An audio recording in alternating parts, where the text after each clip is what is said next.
Hello and welcome everyone, I'm Madals and today I've got game number 1 of a best of 1. It is from the ladder and the ladder is good because the ladder lets you get higher on it or low on it depending on whether you win or lose. And it's exciting and you get cheesed all the time, but that's fine. And can you tell I've been playing lots of ladder and eating lots of sugar because I completely have and it's amazing, everything's great. But anyway, we're on this game and up in the top right position, spawning as, I'm trying to slow down because my goodness I'm hyperactive. Yeah, in the top right position spawning is the red Terran player. It is StarEagle. And his opponent down in the bottom left is the blue Zerg, none other than my insanity's PengWin, who is a complete baller, boss, dude, champ, awesome fellow. He's really swish. So, anyway, PengWin v StarEagle, TVZ, my favourite matchup. I'm going to say it, it is, I like it, there's just such coolness about it. It's the Widow Mines, right? Widow Mines in TVZ are so fun because they had an interesting dynamic in the way Overseers work, and Drone Scout coming out nice and early. This is quite interesting. I completely lost my train of thought because I don't often see Drone Scouts. So, this is pretty cool. It just means the Penguin will know if there's any cheesy shenanigans going on because, of course, this is ladder. And you always get cheesed on ladder. All the time. Like, seriously, out of anyone watching right now, in the last 10 games you played, how many of those games were you cheesed in? For me, it was 4. 40% of my games I get cheesed in. Usually, it's by people like, "Are you the real Madals?" ? And I'm like, yeah. And they're like, "I really like your casting." And then the next thing I know, I've got a proxy 2 racks at my front door. And I'm like, oh, why would you do that? And then I'm a bit of a sad panda. But it's fine because this drone scout is actually going to delay the barracks. That is awesome. I love seeing that. So now, of course, the drone is going to go for kill number 2. If this drone kills 2 SCVs, he is going to be my hero. Damn, the drone could very well do this right now. But he's not going to be able to. The SCV pulling back, but the drone will regenerate health. Look at how much this barracks has been delayed. This is so infuriating for StarEagle because that has a knock-on effect, right? It means the orbiter command later.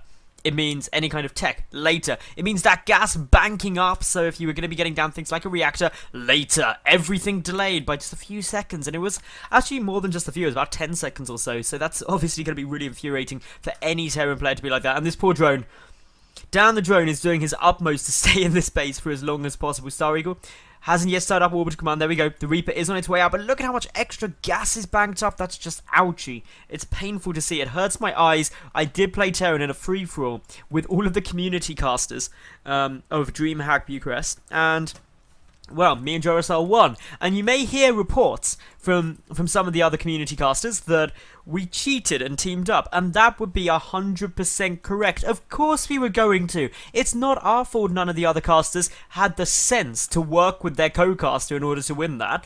And I was even off-racing as Terran, so I mean, yeah, come on, I've got to get those little advantages. But I must confess, Jorasal did beat me in the end. But before he says anything, the reason for that is because I protected him. I protected him until he got up a mass cattle bruiser fleet, and then he just came and wolf stomped everyone. So yeah, he owes me for that. Now, we do see the Reaper is on its way forward. Gonna come in here, just have a little peek around, try and kill a couple of things here and there. Good drone control there at the moment. Gonna make sure not to lose too many Zerglings, if at all possible. The second Reaper is now out on the field, but this is hitting a lot later than it normally would be, and that means this Queen is out sooner, and because the Queen is out sooner, this Reaper is going to do less. The command center is coming down back at the other side of the map, but meanwhile, no add-ons for the time being. The gas still really raking it up, actually, so going to be interested to see what that goes on. There we go, reactor coming down, and a factory there too, so that's going to spend a bit more of it. The overall gunning vision of what's basically coming up here, but these 2 Reapers are going to secure the kill, and of course, all while Reapers are alive, they regenerate health very quickly, and oh, the drone nearly gets away, but the Queen snipes off a Reaper. Definitely a nice little pick off there. It's going to be a lot harder now for StarEagle to do much damage to PengWin, who does now have a second Queen up as well. This Reaper, one hit and this Reaper dies, but he's going to be able to get away. The Zerglings are chasing it down, trying to keep a good eye on it. PengWin just busy getting some creep tumors now. Still trying to just get rid of these damn Reapers, which is so stupidly annoying. Everyone hates them. We do have a third CC coming up as well behind this. It's fairly standard. The Reaper died and I missed it, but of course this 3CC play is always really good to see because you use the Reapers to gain your map control. You say, well, I'm going to constantly be harassing you with Reapers, and because of that, you're going to have no ability to come and counterattack me for the meantime. If I deal any damage, which has been done, PengWin lost 200 odd resources. He lost 2 workers as well, so a little bit frustrating there, but that frees up the option to do something greedy, like take this third CC, and while it won't float down for a while, it will be an extra SCV in production, an extra mule, the ability to scan without hurting income. All of those things really going to start compounding and being really nice, and it's why I really love that build as a Terran player. So, we do see Roach Warren and Evolution Chamber coming down. Oh no, Penguin! Penguin! What are the drones doing? Penguin, Penguin, Penguin, there's drones here. Penguin, there's a lot of them. There's 5 drones. The rally point, oh, he's realised, that's all okay. 3 going into there, the other 2 mining. That's all good. So, Penguin did notice these rocks at the back getting taken down, because that means this third can be secured fairly quickly. We do have the 2 Hellions coming forward. Now, this kind of Reaper into Hellion play is really nice, but only if the Reapers stay alive, because 2 Hellions alone, as we can see now, aren't that threatening.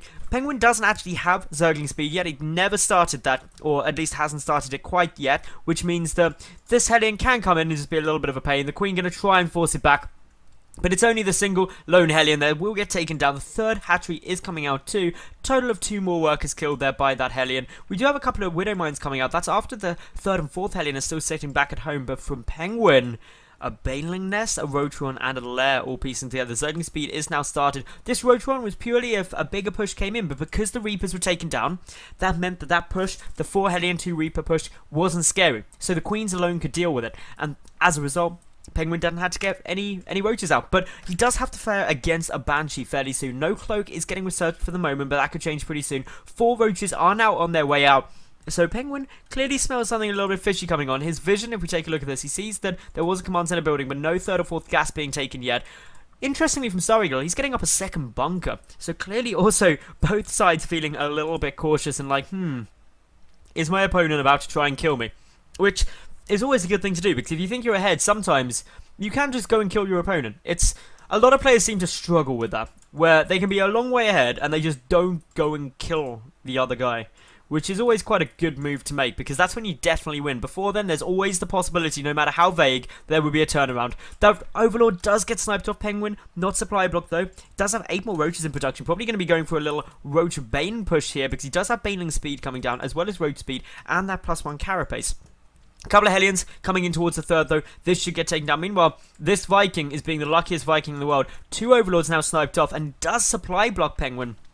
And Penguin immediately starts up 3 additional Overlords in order just to try and counteract that, get out of that supply block and get everything going fine and dandy. So we do have Widow Mines down, Widow Mines down, Widow Mines everywhere. Massive layers of Widow Mines. And of course the 2 bunkers with a Marauder in each. Really quite solid. I'm quite interested to see that the Banshee is not moving out yet. The 2nd Banshee is now here. This may trigger the move in order to push into the main and the 3rd base simultaneously, for example. Or StarEagle could just leave them there. Because, of course, if he leaves them there, they can do... Well, they're definitely safe. That's for sure. 3rd Banshee is on its way. Maybe this is like some kind of mass Banshee play. Trying to take it by surprise, but... Oh, Baneling's coming in for Penguin. Widow Mine's still down. A couple of Hellions coming back. Another Widow Mine over here. Okay, Banshee. They're finally moving forward. A little away. Still no idea that this is here, by the way. And oh my goodness, Banelings, 28. This is beyond a Baneling bust. This is a Baneling annihilation, and it's going to get scouted. The Banshee are like, whoa. That's quite a few Banelings right there, guys. But the Widow Mines, so many Widow Mines. The Zerglings soak up all the damage, Zerglings. Oh, the Roaches. The Roaches need to soak up more of this too. In come the Banelings, they're still rolling forward. They're going to go straight through that supply depot wall off and all the SCVs. Oh no, the Banelings are rolling forward. Connections going down, everything getting annihilated. But this push is starting to fizzle out momentum. The Banelings could get another humongous hit. And they do. And that is a huge amount of damage on the bunkers stayed up. But in grand total, 21 workers killed. It seemed like more. Please tell me I wasn't the only one who thought that was way more than 21 workers. I thought that was like 30, 40 walkers. Like, seriously, I thought that was a lot. But apparently not. 3 Banshee now moving forward as well. They're going to come in and try and harass this 3rd. There is a Queen there. Is there a 2nd Queen around? Well, there's this one up here spreading creep tunes. Currently, Penguin does just see it with this watchtower, which he's holding with a Queen. So he's got Queens everywhere. It's not often you see a Queen hold a watchtower, but more importantly, he has Mutalisks. Mutalisks on their way. Hard counter to Banshee, especially without Cloak. Those Mutalisks can just take him down all day long. The Queen do have tons of energy to transfuse. Just need to keep that up. Good control at the moment. Things looking okay. Just still picking away at these Banshee, trying to make them all look good. More Mutalisks on their way out. We do have +1 flyer attack as well as +1 melee and +2 carapace. Just getting started from that 2nd Evo. Vikings still looking around to find any overlords that may be about. Got to give credit to Penguin. His creep spread looking really nice on pretty much all these multiple different avenues while he's been still trying to pay attention and doing a large amount of damage. But he's got to be careful because his drone count is at 64. Could go a bit higher, especially with this 3rd CC up now. But as Speedling run by, will find mules and SCVs and will kill mules and SCVs. making every Zerg player fairly happy. At the same time, we've got the Mutalisks coming in, but they've got to be careful not to get baited into those Stim Marines. Do manage to fall back. We've got a couple more Speedlings running through. Unfortunately, they're going to get annihilated. Down the right-hand side, the Vikings still hunting for any more Overlords that could be around here, there, or everywhere. +2 melee, +2 Carapace, also on its way. So this is the stage where you get a Zerg player with Zergling, Baneling, and Mutalisk trying to buy time. What are they buying time for? Well, if they can win, then they're going to move in, and they've bought enough time to win the game. Great news. Or until they can get up a hive and get those Ultralisks out, because with 2-2 upgrades, going straight into Ultras can be really nice. But we've got to wait and see what PengWin's got planned. He knows, I do know for a fact, having spoken to him on multiple occasions, he likes the Ultralisk play, so that's why we see that Infestation Pit. It's not crazy early, but it's still relatively quick. Many Zerg players will sit there on, say, just Mutiling Bling for 20 to 30 minutes, and it's pretty crazy because you can't really go up against biomine compositions, especially these tanks thrown in by StarEagle too easily. And I love the fact there's a couple of tanks there, just some more sustained siege DPS, able to deal with these banelings quite easily. But +1 vehicle weapons not yet kicked in. That's still about 30 seconds away, and once that's done, there will be a very small window of opportunity where the banelings will get one-shotted by the tank splash. But it's only a small opportunity. It looks like it's going to be a tank drop actually, but PengWin, he's prepared. He's got Overlords down the back. He needs to see this is coming. And oh my goodness, the Mutalisks. If the Mutalisks come over, where are they? Don't go away, Mutalisks. No, come back. You need to come and defend, PengWin. Okay, PengWin sees it now. He is aware of what's happening. The Medevacs coming forward, the Mutalisks coming back. Got to be very, very cautious now. The tanks up on the high ground, they can siege up. It'll be infuriating, but the Banelings coming forward. The Widow Mines are not burrowed. That is a massive mistake by StarEagle, and that means that the Mutalisks can now come in and deal a lot of damage. Unfortunately, 2 Medevacs full of units have now just come and deposited themselves up onto the high ground, and that means that straight away we've got things going down. Speedling streaming forward, though. Very frustrating, as we can see. And what was he taking out? Was it an Evolution Chamber? It must have been, but Hive is on its way. Has been scouted though. Of course, StarEagle is now fully aware that that's there, but PengWin cleans it up while taking a 4th base. Needs to be careful though, because his 4th is a little delayed considering the 3rd, and the 4th CC is already on its way up into an orbital command here for StarEagle. So StarEagle ahead fractionally in terms of the worker count, but his standing army supply is down by a small amount. He's doing a good job of keeping bunkers and missile turrets here, there, and everywhere, but there's a lot of Widow Mines here. Gotta start cleaning those out. Of course, Overlord speed now makes Overseers ridiculously fast. And yeah, in come the Mutalisks. It looks like it's going to be going for it, but there is quite a few Marines stimming over. The bunker will be able to stay up, and that means the PengWin has no choice but to start falling back. We've got a lot more barracks in production here as well. Realizing, hang on, I've got quite a few minerals banked up. I better start trying to spend that. But PengWin's the one with a trust fund at the moment, answering all of those questions about how my insanity gets all of its money. Well, PengWin just doesn't build stuff late game, and to be honest, he needs to start spending those lava. He does have 10 lava out on the field, but he's not even gas stuff. He just needs to make stuff, and that stuff is going to be Ultralisks. As soon as this hive finishes, an Ultra Cavern will be begun. And once that starts, well, then all of this bank, which seems like bad macro, will become a lot of Ultras. There's also a lot of supply freed up for that. PengWin could do with a couple more Overlords, though. That's the one thing I would say. Adrenal Glands now starting. The Ultralisk Cavern getting constructed. And, well, with some nice scans, we see StarEagle bustling his way forward into the fun that is Creep Spread, and of course no Terran player wants to end up on Creep Spread. The Overseer is now pretty much as fast as Mutalisks. That's crazy. It's so cool. But yeah, 4th place up for PengWin. He's taking the rocks out as well, obviously, so he can transfer drones and also get up there to defend. StarEagle not dropping too much for the time being. We are just seeing that, for the most part, these Marines, these siege tanks wandering their way around, just trying to have a little bit of an angle of attack. Realize, hang on, there's actually nothing up here. Oh dear. That was a bit wasted. The Mutalisks, though, can't engage too easily. The Banelings and those Zerglings getting hit by some tank fire down the bank. The Overseers coming up and saying, oh, hang on, that's a lot of units down there. And straight away, a nice little pullback from PengWin there. We see that, of course, the +3 armor as well as +2 melee attack, which was cancelled because the evolution chamber was taken down, is now getting reconstructed. The Mutalisks moving forward should be able to get a couple of kills, but PengWin being very cautious because Widow Mines could be about, and Widow Mines are scary things which kill all of your units, and you definitely don't want that to be happening. Now, as we can see, over to command up here at the 4th base. We've got Creep Spread coming quite nicely. StarEagle up to 191 supply. PengWin in a bit of a tough spot. He's only at 166 himself, but Ultras are in construction. A couple of Marines being found here. The Mules trying to pick off a tank. Do manage to get a tank there. And I like the fact that tanks are being incorporated in this composition. The Widow Mine count maybe a little bit low. Could be a fraction higher. A couple of Marines trying to sneak their way into the third. Will definitely get that Queen kill. Once again, we see StarEagle trying to exploit this map positioning to his advantage. Dropping up onto this high ground here. Once more, going to be able to cancel an upgrade. But Mules coming from behind. Going to get all of the tanks. And that's because the Marines are just too far forward. All of the tanks go down. And suddenly that means Banelings can come rolling in. Great damage done. Losing that entire army for an evolution chamber, probably not worthwhile, but killing off a good number of workers and this hatchery, that, is a good move. And StarEagle now knows that PengWin's income is going to be struggling a little bit. A good number of workers killed as well. PengWin down to just 47 drones, but he has more Ultras on the way. And Ultralisks will save the day, 7 of them in total, going to be on the field once these 5 pop out. And how does an Ultra that big fit into an egg that little? I don't know, it's not even an egg, it's a cocoon. Don't confuse eggs and cocoons, because I don't think scrambled, boiled, or poached cocoon is particularly nice to eat, but eggs, they're pretty solid. Now, Marines just picking stuff off, but the Mutalists doing a much better job. These Mutalists, remember, do have +2 attack, but the Marines sitting on 3-3 means that, well, they do a lot of damage, but in comes PengWin. The Banelings are going to get all of the connections. No Widow might start taking them out. And Ultra wants to go and hug a tank, wins that hugging match, but this is some Sim City. That is 6 City, if I ever did see it, but the Mutalists coming in as well. The missile turrets dealing a bit of damage, but they're getting taken out very quickly. The bunker falls, and in comes PengWin. Now he is going to be able to deal so much damage. The SCV's trying to get away, but the Ultras just want to cuddle, for goodness sake. Why? They just want someone to hold. That's all they want in this world. And, well, the Orbital Command taking quite a bit of damage. Do you have some units up on the high ground? But PengWin does knock out that third Orbital Command, making up for the fact that he lost his own third. But he's still streaming forward. He's got to be a bit careful. There's quite a few infantry units around. The Ultras, not quite sure what kind of party they're in at. This is basically like an Ultra. Well, it's mainly Ultra Mutalisk. 26 Zerglings are down.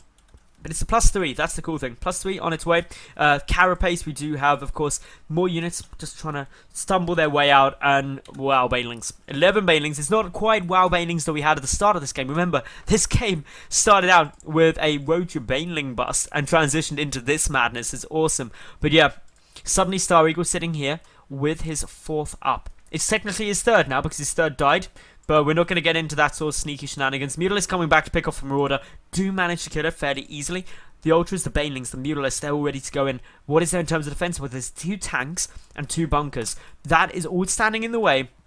Well, of course, it's the Ultras and Banelings. And all they've got to do is get up close and personal with this infantry, and things die. And that is exactly what PengWin is going to try and do now. Sends one Ultralist first to soak up any possible Widow Mine hits. The Mutalists slightly far forward, taking a bit of damage, but now in comes everything. The Ultras just hugging their way to victory. And is PengWin going to be able to do this now? Well, he is moving forward. The tanks not siege. Only one of them is at the back. Of course, the Ultras taking quite a bit of fire here, but the Ultras getting just so far forward. Meanwhile, we've got an Ultra hugging to death all of these SCVs, and the SCVs running straight towards the rest of the Ultralists, but they're not getting involved. They're trying to take out that Orbital Command. Marauders, though, are getting a lot higher in count, but the SCVs being pulled here to try and attack just to soak up some damage so the Marauders can finish it off, but that's knocked StarEagle down to just 17 workers. His income is not looking too happy, especially when his natural is getting fairly low on resources, but PengWin as well.